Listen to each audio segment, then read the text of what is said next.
Okay, so the second episode of Loki, The Variant, dropped today on Disney Plus.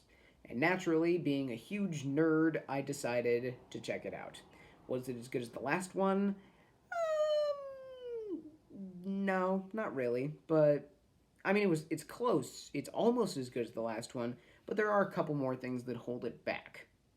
Just to be clear, this is a spoiler review. I will be going into many of the numerous spoiler related plot points in this episode. So if you would like to avoid those said spoilers, go watch Loki episode 2 if you have the means, and then watch this. It's very good. You will not be disappointed. Okay, negative stuff first. Um, what was up with that random lady at the Renaissance fair at the beginning of the episode? Was she trying to be funny? If she was trying to be funny, she failed spectacularly. So, if she was, what else could she possibly have been trying to be but funny? She was not funny at all. Anyway, I don't get why the Minutemen were talking about units. That was a little confusing to me, but I don't know. I might just be a moron. I also just want to see the timekeepers in all their lizard like glory. Like, come on, people. I gotta see these things at some point.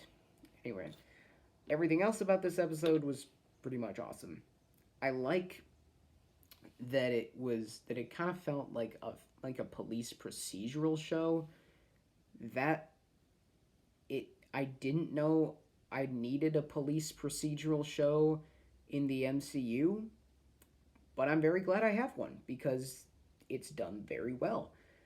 You have like Loki and Mobius are investigating. They're looking into leads. They're forming task forces. They're coming up with theories, and it's just really cool to see them doing this stuff. Like the last episode, Loki and Mobius's chemistry is spot on. They are so good together, and the two actors are just so likable to just watch banter back and forth. It's just awesome. The humor is still spot on. Like the Pompeii thing, it was kind of akin to the DB Cooper thing from the last episode. A little dark, but I have a dark sense of humor. So that's good. Also, I Need a Hero played at the beginning of the episode and during the action sequence, and that was that was just awesome.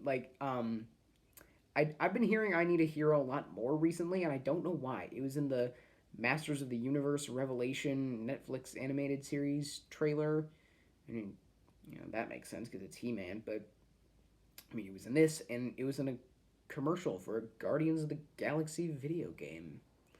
And I don't know why, but it was there, and it was here, and it was awesome.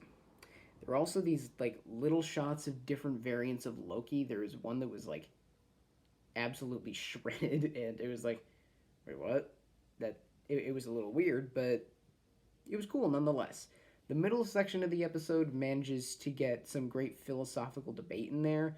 Like you have Mobius talking about belief, and it's just such an interesting debate with these two completely different characters. The last 10 minutes of this episode are some of the most unsettling things I've ever seen in the MCU. Like the whole body switching technique that the variant used was just so cool and so terrifying. Like it's Hunter B-15, and then it's this random sword guy who I didn't like as much as the others, and then there's this fat dude who proceeds to beat the absolute crap out of Loki, and that was absolutely hilarious. So yeah, I love that. And then of course we got to talk about the variant and the reveal. And I was expecting it to be Richard E. Grant because Richard E. Grant is an actor who he was in Rise of Skywalker, he was in Logan, and he's actually going to appear in this show. My money's on him appearing as old Loki, but I figured when they said that the variant was Loki in the first episode, I figured it was going to be him playing old Loki. That is not at all the case. Still holding out hope for him to be old Loki. I'm holding out for Richard E. Grant. Yeah, but anyway, The reveal of Lady Loki is just so good. I mean, she lifts her hood and it's like, what? Because I mean, I expected that Lady Loki was going to show up. I did not expect that she was going to be the main villain because I don't know, but I just felt like Richard E. Grant would have been a good choice for a main villain. Now I'm realizing that that's probably why that cast was to subvert expectations in a non.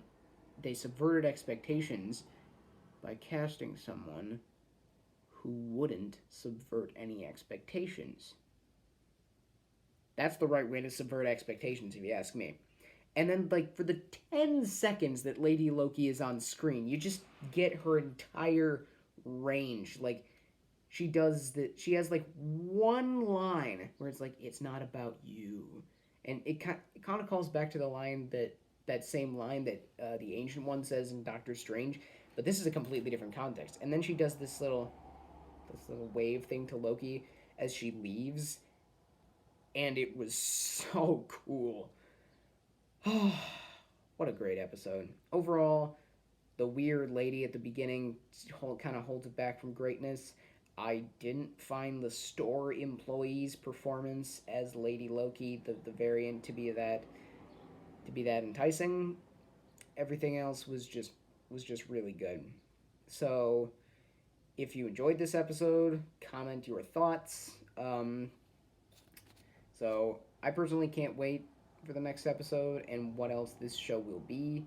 So thank you for watching. Keep calm and watch on.